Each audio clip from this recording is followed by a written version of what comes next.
rất là kỳ vọng vào cái tuyến này luôn. Bây giờ mình đang ở Tây Nguyên. Đây là lần đầu tiên mà mình tìm thấy cái loài rắn này trên Tây Nguyên. Có thể đây là ghi nhận phân bố mới của cái loài rắn này ở trong cái nam này. Đây là cái hành vi thường thấy của các loài rắn sói này, 550m so với mực nước biển. Đây là một cái chuyến đi đột xuất của anh em. Cố gắng làm sao để giảm thiểu các cái rủi ro khi mà đi vào trong rừng ban đêm. Khi mà các bạn có các hoạt động dã ngoại trong rừng và trên thác, nếu nó xảy ra các cái tai nạn nó sẽ rất là nguy hiểm, sẽ rất là khó để tiếp cận được với cái điều kiện y tế. Mình rất là thích các loài lưỡng cư luôn. Bạn này nằm dễ thương, nhìn thì dinh dưỡng rất là nghèo, nhưng mà các cái loài này lại mọc lên và mọc những cái bông hoa rất là trắng, rất là xinh, rất là dễ thương như thế này. Các cái màng bơi của các loài cây trung bồn này rất là đẹp nha. Có thể là tiến hóa chưa hoàn thiện nên là đây là một loài tên bán trần, con nhện khổng lồ nữa đây các bạn. Có thể đây là một loài tarantula nha. Một cái hang đá của người dân, người ta đi leo và người ta đốt bếp ở đây này. Nhìn rất là hay đúng không? Nhìn rất là thú vị. Đây là một con cua có cái màu sắc rất là đẹp này các bạn. Đây là chân sau này, đây là mặt trước này. Nếu mà mình mà chạm vào bạn thì bạn ấy sẽ cho mình ăn sẹo liền này. Đẹp hay các bạn ha. Hello các bạn, chào mừng các bạn quay trở lại với nội dung tiếp theo của mình. Hôm nay mình sẽ đi một cái tuyến rừng rất là tuyệt vời. Các bạn coi này. Phía bên trên kia là một cái dãy núi và ôm hết cái thung lũng mà mình đang đứng luôn. Các bạn nhìn không? Các bạn nhìn thấy không? Bên kia sương mù phủ trắng xóa luôn kìa. Phía bên này là rừng thường xanh. Phía bên kia là con suối mà tối nay mình và anh Vũ Hoàng Tuấn Vũ bên Pancheck sẽ đi với mình tối nay. Thì đây là cái tuyến suối mà mình sẽ đi với anh Vũ. Thì các bạn nhìn thấy phía bên trên kia không? Trên kia thì các cao độ khoảng tầm 900 cho đến 1000 mét, và bây giờ đang là mùa khô và lúc nào sương mù cũng phủ quanh năm kìa. Các bạn thấy đây là một cái sinh cảnh cực kỳ lý tưởng không? Mình đang đứng ở giữa một cái ruộng ngô của người đồng bào đã thu hoạch hết rồi. Thì đây là cái con suối này. Con suối sẽ chạy băng từ cái phần chỗ anh Vũ đang đứng này. Các bạn thấy nước đang sấp dưới kia không? Thì con suối này sẽ chảy thẳng lên phía bên trên thượng nguồn phía bên trên kia. Kia là các cái khu rừng thường xanh quanh năm. Và cái khu mà có nhiều cây đác và nhiều cây mây, đó là cái tuyến mà tối nay anh em mình sẽ đi. Các bạn thấy cái tuyến này có đẹp không? Mình rất là kỳ vọng vào cái tuyến này luôn. Bởi vì cái vị trí mình đứng ở đây thì nó cao độ nó khoảng tầm 600-700, khoảng 550 mét so với mực nước biển. Phía bên kia kìa, các bạn coi kìa, mây phủ trắng luôn. Wow. Lúc nãy đi qua các cái ruộng mía, các cái ruộng ngô rất là khô, và mình không nghĩ là ở đây còn một cái khu rừng mà nó đẹp như vậy luôn. Phía bên kia là đất của người đồng bào canh tác kìa. Các bạn thấy không? Bên này có một cái hồ. Thì khi mà nước tưới tiêu thì bà con sẽ lấy ở dưới hồ đó lên. Còn vào mùa mưa thì ở chỗ này nó rất là xanh luôn, kể cả cỏ hay là ngô hay các cái loại hoa màu đều xanh mướt hết. Nên đây là một cái cung cực kỳ đẹp luôn. Ở phía bên trên kia thì bà con đã trồng hoa màu lên tận phía bên trên chân núi rồi kìa. Wow. Tối nay hy vọng là mình sẽ đi được hết cái tuyến này. Còn nếu mà không đi được hết cái tuyến này thì mình sẽ dành ra 2-3 ngày để mình đi hết cái tuyến này trong lần sau nha.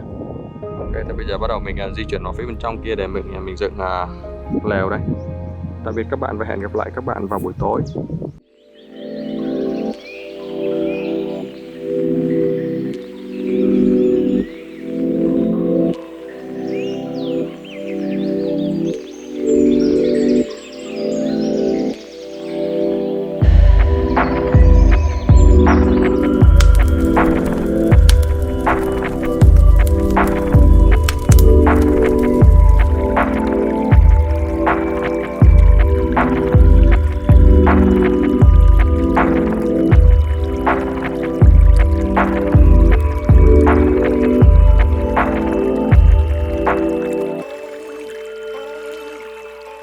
Bây giờ mình đang ở Tây Nguyên, đây là một trong 5 tỉnh Tây Nguyên. Thì mình đi đâu á, mình thường làm nội dung thì mình sẽ không công bố cái vị trí, cái địa điểm mà mình ghi hình ra ha, tại vì nó sẽ có rất là nhiều các cái vấn đề phát sinh phía sau đó, nên là mình sẽ nói một cách chung chung thôi. Thì bây giờ mình đang ở một cái dãy núi. Bây giờ mình đang ở một cái mé của một ngọn núi, và xung quanh đây là một cái thung lũng. Xung quanh có một dải núi bao quanh cái thung lũng này. Thì cái cao độ ở cái vị trí mình đang ngồi đây khoảng tầm 530 mét so với mực nước biển. Thì hôm nay mình đi cái tuyến này, mình đi với anh Ca. Nếu mà các bạn thường tham gia các cái hoạt động trekking ấy, các hoạt động outside thì các bạn sẽ biết anh Ca, tại vì tên của anh Ca là anh Hoàng Tuấn Vũ, nhưng mà thường ở trong giới trekking thì sẽ gọi là anh Ca. Nếu mà các bạn mà muốn đăng ký các tour trekking thì các bạn có thể đăng ký tour của Fantrek, thì các bạn chỉ cần lên Facebook của các bạn tra Fantrek là các bạn sẽ tìm thấy anh Ca liền. Thì hôm nay anh Ca sẽ dẫn mình đi một cái tuyến suối rất là mới. Đây là cái tuyến mà anh Ca nắm rất là rõ, và cái khu vực này có những cái loài rắn mà anh Ca nói là từ trước đến nay tất cả những cái hình rắn mà mình chia sẻ trên Facebook của mình thì anh Ca chưa có nhìn thấy cái loài rắn nào mà giống với những cái loài rắn mà anh Ca nhìn thấy trước đây. Và anh Ca hôm nay đây là một cái chuyến đi đầu năm, và anh Ca hy vọng rất là nhiều về cái chuyến đi này. Thì bây giờ mình đang ở cái rìa của một con suối. Cái con suối này là một con suối thác, phía bên trên kia có các cái thác nhỏ từng tầng một, thì lát nữa thì sẽ lên đến cái cao độ cao nhất khoảng tầm 700 m so với mực biển. Thì đây là một cái tuyến mà nó đi thoải thoải và nó không quá khó đi, nhưng mà nó cũng không dễ để đi. Vì vậy nên là tối nay mình hy vọng là sẽ tìm được các loài bò sát hoặc là các loài lưỡng cư mà các bạn chưa tìm thấy bao giờ, để giới thiệu cho các bạn xem. Tại vì trước đây đối với những cái cao độ mà từ 500 cho đến 700 m so với mực nước biển này, đây là một cái cao độ mà nó không quá lạnh và nó cũng không quá nóng. Nếu mà đi cắm trại ở các khu vực như thế này thì các bạn rất là ít khi mà phải đắp chăn luôn đấy, và nó cũng không quá nóng để mà các bạn khó chịu toát mồ hôi khi mà cắm trại ở những cao độ như thế này. Thì hy vọng tối nay mình sẽ tìm được một số các loài rắn đẹp và lạ để giới thiệu cho các bạn xem. Quên, xin giới thiệu với các bạn một món. Các bạn biết đây là món gì không? Đây là mía nướng. Nghe lạ đúng không? Các bạn thường nghe là cá lóc nướng mía, chứ các bạn chưa có nghe thấy mía nướng bao giờ đúng không?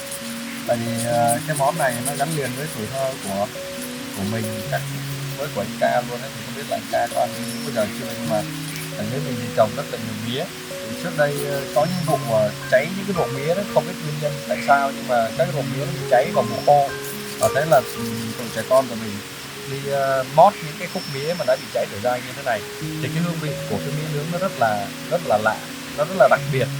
Nó có cái vị ấm ngọt đậm, và nó có một cái mùi thơm rất là đặc trưng của mía nướng. Thì nếu mà các bạn mà có dịp đấy, các bạn thử nướng mía lên ăn thì các bạn sẽ thấy nó có một cái vị rất là khác. Nó giống như là các bạn ăn sầu riêng tươi và các bạn nướng sầu riêng lên đó, thì cái hương vị nó sẽ đặc biệt lên rất là nhiều. Nó sẽ tăng cái mùi thơm, tăng cái độ ngọt lên ha.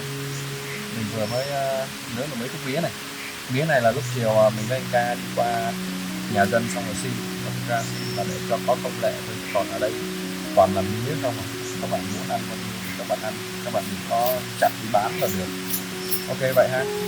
Hẹn các bạn vào buổi tối nay khi mà mình với anh Ca leo lên trên thượng nguồn để tìm các cái loài rắn và các cái loài cho các bạn xem. Vậy ha. Bây giờ mình đang ở một con thác nhỏ này, các bạn nhìn thấy không? Con thác này sẽ chảy lên phía trên kia. Bây giờ mình sẽ vượt cái con thác này để đi lên trên phía bên trên xem là cái sinh cảnh ở bên trên nó có đẹp không, có các cái loài động vật để ghi hình cho các bạn xem không. Các bạn coi này, nước ở đây rất là trong, rất là sạch này. Bây giờ mình đang ở độ cao khoảng tầm 600 m so với mực nước biển rồi. Mình leo được cao khoảng hơn 100 m rồi. Đây là cái hướng mà mình vừa mới đi ngược lên này. Bây giờ khoảng tầm 9 giờ rưỡi, gần 10 giờ đêm rồi. Cái sinh cảnh ở đây mình rất là thích luôn. Cái cao độ khoảng tầm 500-600 m này đó các bạn. Không bị lạnh quá mà cũng sẽ không bị nóng quá. Vì vậy nên là khi mà đi các cái khu vực rừng như thế này thì nó sẽ rất là dễ chịu. Tối ngủ thì các bạn không cần phải đắp chăn luôn, không có bị quá lạnh để mà bị mất nhiệt, cũng không quá nóng để mà các bạn khó chịu khi mà ngủ bị ra mồ hôi đó các bạn. Anh Vũ đang ở phía trên kia, lát nữa mình sẽ đi lên trên kia.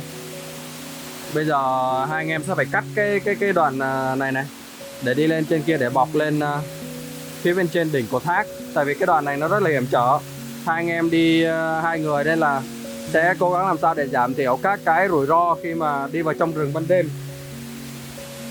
Thường thì mình sẽ chọn các cái phương án an toàn nhất, ví dụ như là đi cắt lên phía bên trên rừng để đi, chứ sẽ không có vượt thác như thế này. Tại vì đối với con thác mà cao tầm 15-20 m như thế này các bạn, khi mà các bạn bị té xuống thì nó rất là nguy hiểm. Rồi các bạn phải di chuyển từ đây ra đến phía ngoài nữa. Ở phía bên dưới kia có một số loài lan kim tuyến. thường gọi là hài kim tuyến á. Lát nữa mình lên mình sẽ quay cho các bạn xem. Bây giờ đang là mùa nở hoa của lan kim tuyến, rất là đẹp luôn nha. Ok vậy ha, để mình leo lên trên nhá. Hello các bạn, mình vừa mới tìm thấy một con rắn sói này các bạn. Tại vì hôm nay mình không có đem cái micro đi lên nên là mình nói chắc các bạn sẽ có nghe. Tại vì bây giờ mình đang ở bên cạnh con sói này. Thì cái điểm cắm trại là cái điểm ở dưới kia. Mình vừa mới tìm thấy con rắn sói. Hôm nay trời không mưa nên là cái điều kiện thời tiết hôm nay nó không có thuận lợi để cho tìm rắn lắm. Nhưng mà đây là một con rắn mà ngoài mong đợi mà mình tìm thấy luôn. Như các bạn đã biết, trong các cái nội dung lần trước mình giới thiệu với các bạn đó, thì các cái loài rắn sói nó sẽ có cái màu tiêu biểu là màu trắng hoặc màu đen hoặc màu vàng hoặc màu đen, đúng không? Đây là một cái loài rắn sói mà nó rất là hiếm ở trong khu vực phía Nam này. Có thể đây là ghi nhận phân bố mới của cái loài rắn này ở trong phía Nam này nha. Tại vì cái loài này á, mình nhớ là cái loài này đã được công bố rồi, được đặt tên rồi. Nếu mình nhớ không nhầm nha. Nhưng mà nếu mà mình check lại á, thì đây là phân bố mới. Thì đây là một cái khu vực mà hôm nay mình đi với lại anh Ca là dân hướng dẫn viên mà về bên trekking rất là nổi tiếng. Nếu mà các bạn mà hay đi trekking ấy, các bạn mà nghe tới Phan Trek thì các bạn sẽ biết ai là chủ của tour đó nha các bạn nha. Các bạn coi này, đây là cái hành vi thường thấy của các loài rắn sói này. Chúng sẽ khó chịu, chúng sẽ tỏ ra khó chịu và chúng sẽ cắn khi mà nó bị giữ lại như này. Nhưng mà như các bạn biết thì các cái loài rắn sói ở Việt Nam thì nó không có độc ra, nhìn thì rất là ghê đúng không? Bình thường ấy các bạn sẽ thấy rắn cặp nông đen vàng hoặc là cặp nia trắng đen. Còn đối với cái loài rắn sói này ấy, nó có một cái màu rất là đẹp, đó là màu cam xen kẽ với màu đen. Trước đây ấy, mình có thấy cái loài rắn này ở phía miền Bắc rồi, nhưng mà đây là lần đầu tiên mà mình tìm thấy cái loài rắn này ở trên Tây Nguyên. Thì cái cao độ, tức là độ cao so với mực nước biển ở cái vị trí mà hiện tại mình đang đứng ở đây này, thì nó khoảng tầm 550 m so với mực nước biển. Đây là một cái điều kiện mà nó không có cao quá cao và không có thấp quá thấp, không có lạnh đến mức mà có những cái loài sống ở trên cao nguyên mà lâm viên sống, và cũng không có những loài sống ở những khu vực thấp. Đây là một cái loài rắn mà sống ở cái cao độ khoảng tầm 500 m này, rất là đẹp luôn các bạn. Đây là một cái chuyến đi đột xuất của hai anh em, nhưng mà đây là cái kết quả ngoài mong đợi của mình luôn. Hy vọng là tối nay mình sẽ tìm thấy các cái loài bò sát lưỡng cư khác. Lúc nãy giờ đi ở dưới suối thì mình có thấy các cái loài ếch núi, cóc núi, rồi mấy cái loài mà hot giống như là ở trên các cái hành trình mà mình đi tìm bò sát lưỡng cư ở trên Lâm Đồng mà mình làm cho các bạn coi đó. Wow, con rắn này cực kỳ đẹp luôn. Lát nữa mình sẽ chụp một số tấm hình phóng lại phần mặt lên để xem vảy và xem cái loài này có phải là một loài mới không, hoặc là nó là một cái ghi nhận về phân bố mới của cái loài này. Phân bố mới có nghĩa là một cái loài này đã được ghi nhận ở một khu vực nào đó rồi, và khi mà ai đó tìm thấy một cái loài rắn đó mà phân bố ở khu vực nào đó mới thì đó là ghi nhận phân bố mới. Tức là người ta sẽ biết được rằng là cái con đó nó có sống ở vị trí A và nó sống cả ở vị trí B nữa. Wow, đây là một loài rắn có cái màu cực kỳ đẹp các bạn. Có màu đen cam nha. Các bạn thấy không? Cái màu này rất là hiếm ở trong tự nhiên. Màu cam một cái loài màu cam là một cái kiểu màu mà rất là ít trong tự nhiên, đặc biệt là ở rắn. Ở rắn thì có rắn lục núi thì nó sẽ có màu cam, nhưng mà nó không phải là màu cam như thế này các bạn. Nó sẽ đậm hơn, nó sẽ sậm hơn. Các bạn thấy là các bạn sẽ thấy cái màu cam mà xen kẽ với màu đen như này nhìn rất là ghê đúng không? Thực ra thì đây là một loài rắn không có độc và vô hại với con người nhé. Wow, cái phần đầu ánh kim tuyến này các bạn thấy không? Ánh cầu vòng lên thì đây là một con rắn mới lột xong này. Các bạn để ý thì các bạn sẽ thấy các cái vảy đầu ấy. Các bạn thấy không? Con rắn nó đang khó chịu và nó cạp vào tay mình này. Đó, các bạn thấy không? Con rắn nó đang cố gắng nó cắn, nhưng mà vì tay mình nó có cái mặt phẳng ấy, nên là nó sẽ khó cắn. Cái trường hợp này nó tương tự giống như là rắn hoa cỏ cổ đỏ đó các bạn. Nếu mà rắn hoa cỏ cổ đỏ nó mà cố gắng cắn như thế này thì nó sẽ không cắn được vào tay các bạn ha. Còn nếu mà các bạn mà bị rắn hoa cỏ cổ đỏ cắn vào các cái phần mà có cái phần da rời như thế này, da có hình chữ V đó, thì nó sẽ nguy hiểm đến tính mạng ha. Còn đối với những con rắn mà có cái kích thước như thế này ấy, thì khi mà cạp ấy thì nó sẽ không thể cạp vào phần da của các bạn được. Nhưng mà đó là đối với các loài rắn hổ hoặc là rắn sái cổ đỏ thôi ha. Còn đối với các loài rắn lục ấy thì nó vẫn có thể cắn được, tại vì khi mà cắn ấy, rắn lục sẽ đưa hai cái nanh ra phía trước, vì vậy nên là đối với rắn lục thì các bạn không có áp dụng cái cách thức như thế này được ha, nó sẽ nguy hiểm với cho các bạn ha. Thôi bây giờ mình sẽ đi tiếp đây, bây giờ mình sẽ đi tiếp để tìm các loại rắn khác để không có mất thời gian thêm ở đây nữa. Bây giờ là 9 giờ kém 10 rồi, hôm nay mình với anh Vũ đi cũng rất là trễ, nên là hy vọng tối nay mình sẽ tìm thấy các loại rắn khác. Ở đây ấy, có các loại thực vật mà mình cũng thích nữa, ví dụ là cây hoa, cây rau hùm, đó là một cái loại thực vật mà cũng khá là đặc biệt. Lát nữa nếu mà mình thấy cây nào mà đang có hoa ấy, thì mình sẽ ghi hình cho các bạn xem nha. Ok, đi tiếp nha. Lên đến trên lưng chừng thác rồi các bạn. Kia là chân dung của anh Ca. Dạ. Cái cây kia, cái cây ở tốt dưới kia kìa. Nè, em đứng ở dưới kia. Các bạn thấy không? Dưới đó là cái dưới phía mà mình vừa mới leo lên đó. Bây giờ mình sẽ đi ngược lên trên này. Bên dưới thì nhìn nó không cao lắm, nhưng mà lên trên này thì nó khá là cao, nên là mình sẽ phải rất là cẩn thận. Tại vì đá này đã rêu nó phủ, nên là nếu mà các bạn trượt chân thì các bạn sẽ bị té từ trên đó mà theo dòng nước này đi xuống dưới kia luôn. Thì đó với các cái tai nạn ấy, khi mà các bạn có các hoạt động dã ngoại trong rừng và trên thác, nếu nó xảy ra các cái tai nạn nó sẽ rất là nguy hiểm. Tại vì các bạn sẽ rất là khó để tiếp cận được với cái điều kiện y tế. Vì vậy nên là khi mà hoạt động ở các cái khu vực mà nó xa các cái nơi mà y tế có thể hỗ trợ được thì các bạn phải hết sức cẩn thận. Nếu cảm thấy không an toàn thì các bạn không nên thử. Wow, lên trên này gió nó thổi ngược lại rất là mát các bạn. Có thể đây là một cái mỏm, một cái đỉnh. Wow. Gì đây anh?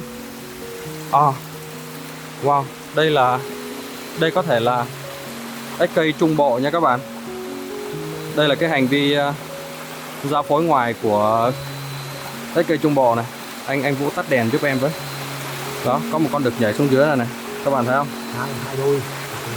Hai đôi đúng không? Ừ, đó, có cái... Dạ. Dưới này là một con ếch cây trung bộ đực này. Phía bên trên này có một con đực đang nằm trên lưng con cái này. Còn phía trên kia là một con có thể là một con ếch đực hoặc là một con ếch cái. Tại vì bây giờ cái size, cái kích thước của các cái cá thể này nó xem giống nhau, nên là mình không biết được là đây là đực hay cái ha. Đó, khi mà gặp nguy hiểm thì chúng sẽ nhảy xuống dưới như thế này này. Đó, rồi chúng leo lên này. Các bạn thấy không?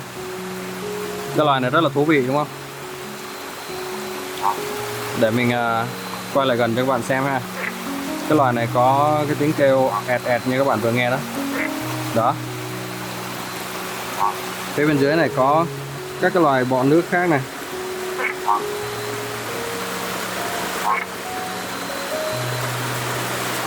Các bạn thấy không?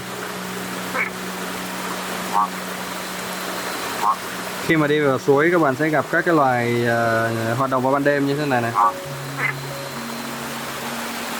Bạn này nằm dễ thương không? Bạn đang giữ thăng bằng ở trên mặt nước đó các bạn.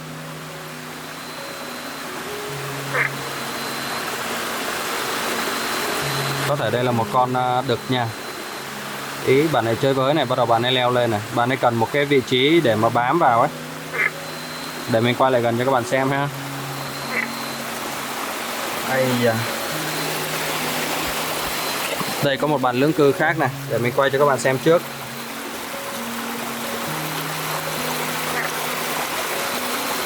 Đây có một bạn khác này. Bạn này khác loài với 4 bạn kia nha các bạn. Bạn ấy chạy rồi, núp dưới cái lá này. Khi mà các loài lưỡng cư ấy ẩn nấp ở dưới các cái sinh cảnh của chúng thì các bạn không thể nào mà tìm thấy chúng được đâu. Tại vì rất là hòa mình với lại cái môi trường sống. Ở dưới này có một bạn cua này, các bạn thấy không? Đó. Cua này. Phía bên này là bọ nước này.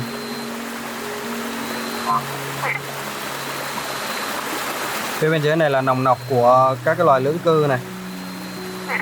Ở cái khu suối này có các cái loài nòng nọc bự lắm, nhưng mà không kịp để ghi hình cho các bạn xem đâu. Đây, để mình quay lại gần cho các bạn xem mấy bạn ếch cây Trung Bộ này nhé. Đó, các bạn thấy không? Đây là cái giá thể này. Cái này là để cái môi trường để mà giữ ẩm cho các cái quả trứng sau khi được đẻ ra này. Còn đây là ếch mẹ, bên trên là ếch bố ha. Đẹp không các bạn? Mình rất là thích các cái loài lưỡng cư luôn. Mình rất thích chụp hình các cái loài lưỡng cư. Phía bên trên này là một con đực khác này. Đó, các bạn thấy không? Đang nằm rất là xa. Nhìn có cái mỏ nhọn nhọn nhìn rất là cưng đúng không? Còn ở phía dưới này đây là một bạn đực khác này. Đó. Ây da.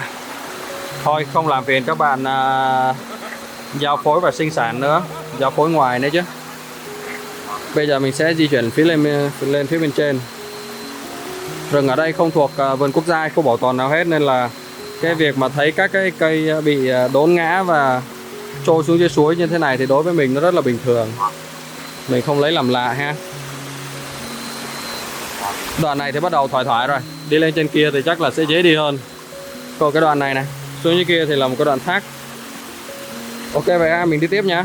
Có cái loài bò sát lưỡng cư nào hay mình sẽ ghi hình cho các bạn xem tiếp. Cho các bạn xem này, ở đây có mấy cây hài kim tuyến này. Có mấy cây lan kim tuyến mọc ở trên một cái thân cây mục lâu rồi này.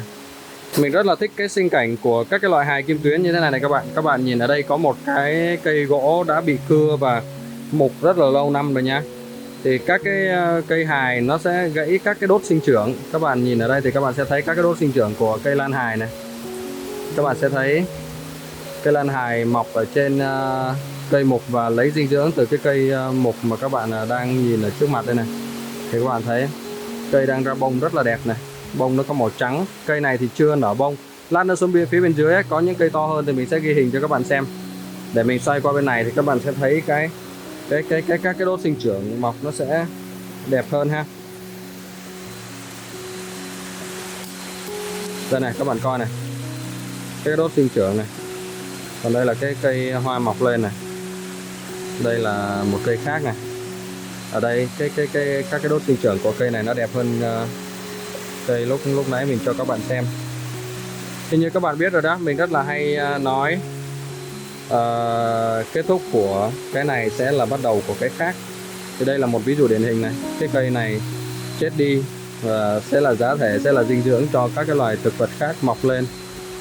Thì cái này rất là thú vị ha. Nhìn vào các cái đốt sinh trưởng này á, thì một năm cây lan hài này chỉ lên vài đốt thôi, thì các bạn biết là sẽ mất bao nhiêu năm để mà cây hài kim tuyến này nó sẽ mọc được cái cây như thế này ha.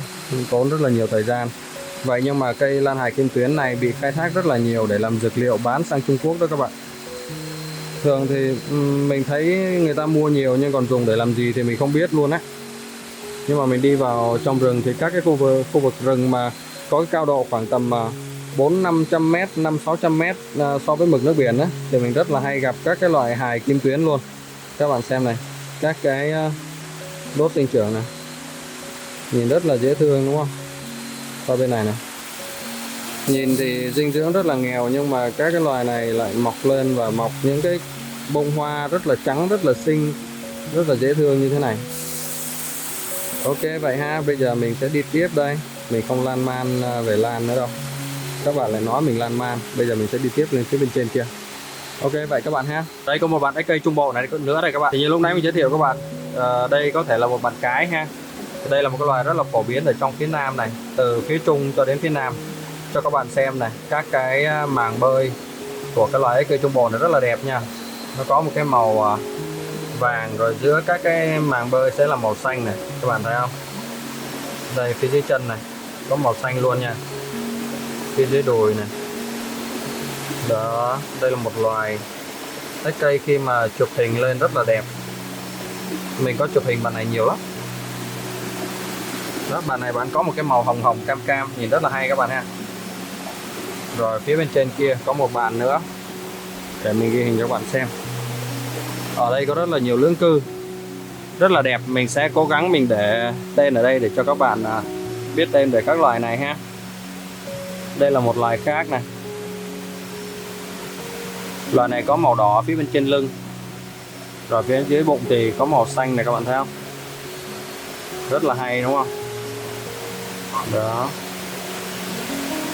rất là đẹp. Bạn ấy có cái tư thế nằm này, nằm để sẵn sàng nhảy ra ngoài khi mà gặp nguy hiểm đó.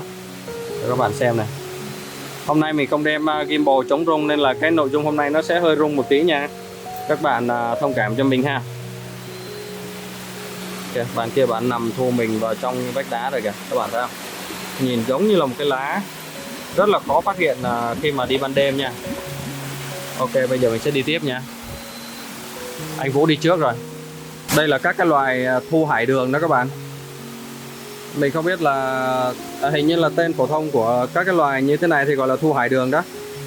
Còn trong khoa học thì gọi là begonia đó các bạn. Đó là cái chi của thu hải đường. Chi thu hải đường mọc ở trên các cái vách đá như thế này này. Đẹp không các bạn? Cái cấu trúc lá nhìn rất là hay nha. Này các bạn thấy lá của bạn này lệch sang một bên không? Trong cái chi này có rất là nhiều loài. Đây chỉ là một loài ở khu vực này thôi. Rồi các khu vực khác thì lại có các cái loài khác nữa. Mình chỉ nói sơ sơ để các bạn biết là thực vật nó sống rất là đa dạng sinh cảnh ha. Đây là một cái vách đá rất là nghèo dinh dưỡng, nhưng mà đây lại là cái sinh cảnh sống của cái loài thu hải đường này, begonia này. Phía bên trên này thì mình không thấy, phía bên trên kia có kìa. Còn ở đây thì mình thấy có mấy bụi này. Đó, các bạn thấy không? Rất là đẹp ha, rất là ngẫu nhiên. Có những nơi mà các bạn hình dung không có một cái loại thực vật nào có thể sống được, nhưng mà cái sức sống của các cái loại thực vật khác thì nó rất là mãnh liệt và nó có thể bám được vào các cái vách đá như thế này để nó sinh trưởng và phát triển.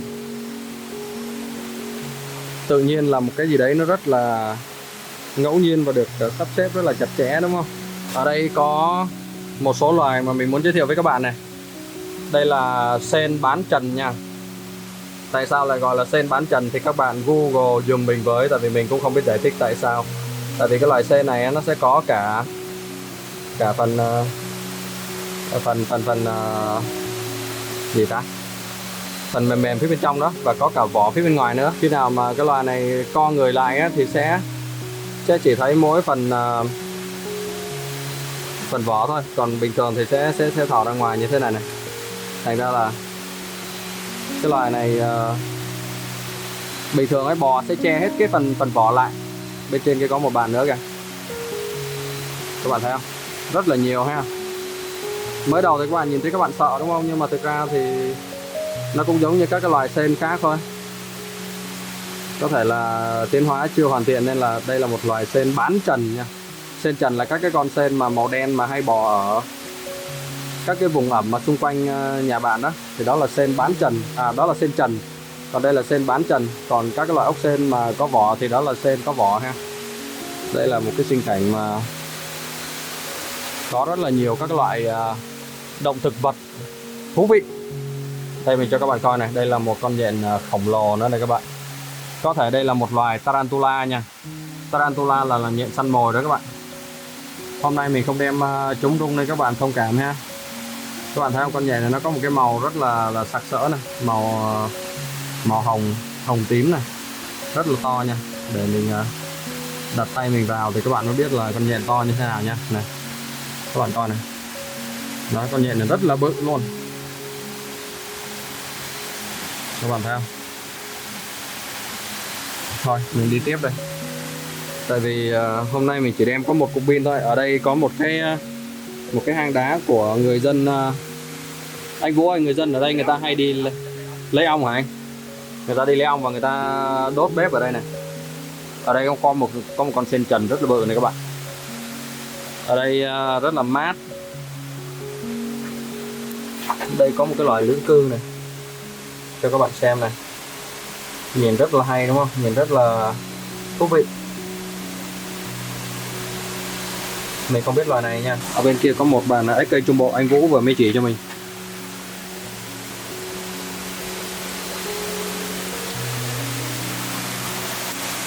Đây, cái bên kia có một con ếch cây Trung Bộ. Ây da. Đây là anh Vũ này các bạn. các bạn nào mà hay đi trekking thì các bạn chỉ cần nói đến anh Hoàng Tuấn Vũ thì các bạn biết hết rồi. Chỉ có những bạn mà ít đi trekking thôi, ít có các cái hoạt động dã ngoại thì các bạn không biết anh Vũ thôi, chứ còn trong giới trekking thì các bạn đều biết hết. Đây có một bạn là SK Trung Bộ này, đang ở cái tư thế rất là hay này. Đây là cái tư thế thường thấy của SK Trung Bộ nha.